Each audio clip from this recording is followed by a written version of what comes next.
அழுவுறதா சிரிக்கிறதானே தெரியல.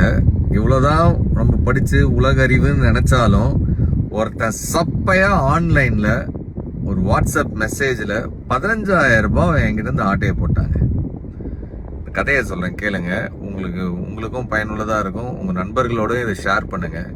கோயம்புத்தூர்ல இருந்து எனக்கு தெரிஞ்ச ஒரு பெரிய ஹோட்டல் தொழிலதிபர் அவரு வாட்ஸ்அப்ல இருந்து எனக்கு ஒரு மெசேஜ் வருது, ஐ நீட் அ ஹெல்ப் அப்படின்னு. நான் வண்டி ஓட்டிட்டு இருந்தேன். அவர்கிட்ட இருந்து ஒரு மெசேஜ் ரொம்ப ரேரா வரும். அவர்கிட்ட இப்படி ஒரு மெசேஜா? நான் உடனே சார் என்ன சொல்லுங்க அப்படின்னு, ஒரு 15,000 ரூபாய் எனக்கு உடனே அனுப்பு அப்படின்னு ஒரு அடுத்த மெசேஜ். நான் ஓகே சார் நம்பரு அப்படின்ற ஒரு நம்பர் ஒன்று அனுப்பியிருந்தாரு. அந்த நம்பரை நான் செக் கூட பண்ணல. பணத்தை அனுப்பிட்டு பார்த்தா ஏதோ யோகேந்தர்னு சொல்லிட்டு வேற ஏதோ பேர் வருது.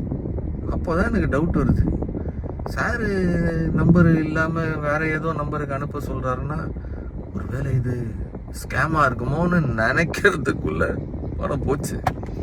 அவருக்கு ஃபோன் பண்ணி கேட்டா நான் நினைச்ச மாதிரியே, என்ன செந்தில் காலையிலேயே என் போனை வாட்ஸ்அப்பை ஹேக் பண்ணிட்டான், நீ ஒரு 500வது கால் எனக்கு இந்த மாதிரி பண்றது. இத்தனை பேர் பல பேருக்கு மெசேஜ் போயிருக்கு, சில பேர் பணத்தையும் அனுப்பியிருக்காங்க. நான் ஏற்கனவே சைபர் கிரைம்ல கம்ப்ளைண்ட் பண்ணியிருக்கிறேன். 15,000 ரூபாய்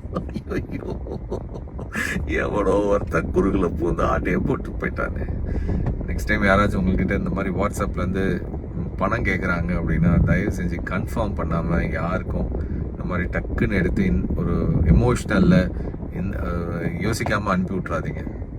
சுட சுட சுட்டுன்னு வந்துருக்கிறேன். இது சுட்ட கதை இல்லை, உண்மையிலே பட்ட கதை.